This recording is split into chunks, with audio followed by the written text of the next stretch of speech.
after your rope broke, did you notice anything? Why are you asking all these questions? Mama never lied to us. How are you doing, sir? Good, very good. Okay, so I have a ton of questions, but I like throwing some curveballs at the beginning, just to make it interesting. So you've directed a lot of things. Which of your previous projects changed the most in the editing room in ways you didn't expect going in? You know, like the process always been kind of wild because on every movie there is this moment where, you know, you're testing and then like you go with the audience and then you try crazy things completely out of the box and you start putting the movie all back. But most of the time then you end up going back to the way it was. And I'll never let go. I even went back even further when we were editing, like back to the script, but even back to that original spec script that the writers, Casey and Ryan, wrote in the first place, that I kind of like never had in my hand because the movie was developed a little bit on its own. So it was elements. But to answer your question, I feel that my first feature, Furia, was the one that was completely different. We wrote like a full movie that was built in flashback. And we didn't even had the time. It was a very small movie, and halfway we realized that it didn't work, and we decided to put the movie in order. And I never had the chance to see the movie the way it was written, that I wrote like all back. So I would say that the first one was the one that kind of got me, and maybe taught me a lesson to be sure that when you have your script, it is a movie already. Sure. If you could get the financing to make anything you want, is there a script sitting in the box or a story that you're like, oh my God, I wish I could get the financing for this? Can I have like a few for the same big budget? Like, yes, I do have a pile.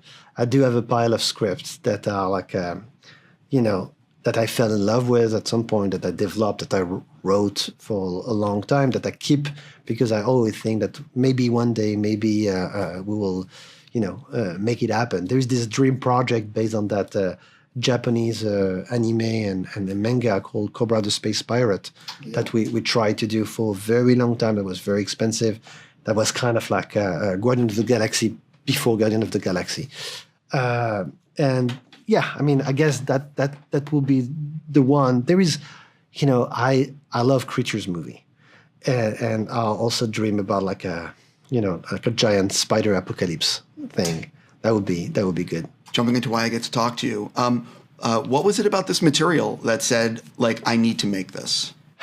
I need to make this is so important. It is really like the reason, because then when you really struggling making this movie and trying to put everything together, you need to remember that moment where you say, oh, I fell in love with that story.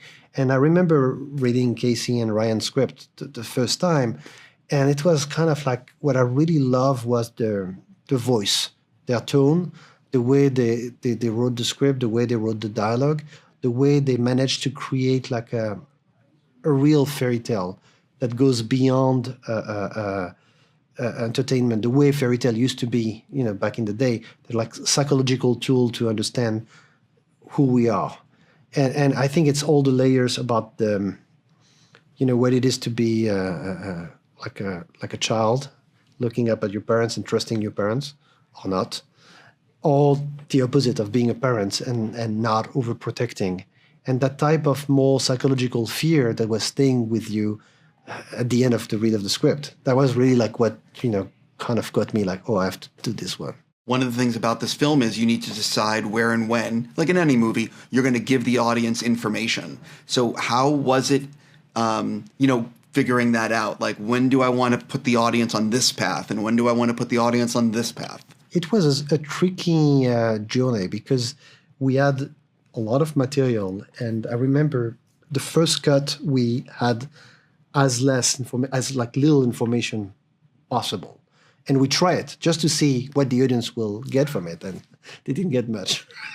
So we started like bringing back everything that we shot to kind of like build up the story. But to find out, I wanted to be sure that we were just giving enough and not too much. I wanted to be sure that the movie was the version I wanted it to be, and which happened to be also what Ali wanted to be, but also have in itself like more interpretation that people could see. And talking about the movie with people that's seen it, I'm really excited every time to see that they read different version. There is a multiple version. There is a tradition in Gothic literature about Edgar Allan Poe where it could be supernatural, it could not, it could be real. There is something about the ambivalence of like both option being possible that I love, that I wanted to carry for Never Let Go. Yeah, I'm very curious what audiences are going to think about, because there's a lot of ways to look at this. Yeah. One of the things about this is you have two of your leads are children.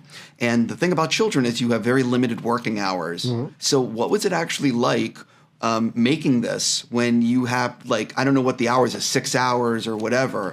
What was it like? It's tough because you have like limited hours. They also have school during those hours. It's very, very difficult. So you need to be ready. So it was a long work on prep. I mean, first to be lucky to have amazing actors, to have like really find the right person. And that's like 50% of your work is to find the right one in the casting. But then it was really to get ready to be sure that they understand everything. We had a secret weapon on set. Andrew McElroy was an acting coach that was really just in charge of the two boys. And he was there like in between takes to keep the energy, keep the where we are in the story, because we had limited time, limited takes. And it's always kind of under pressure. There is some scene that we pulled sometime in 15 minutes that like are spectacular because there is something real and natural when they leave the story. And I have to also say that like Halle was absolutely key to the process of getting them in the right place. I got to stop. I'm just going to say I really hope it's a huge hit for you, and always a pleasure.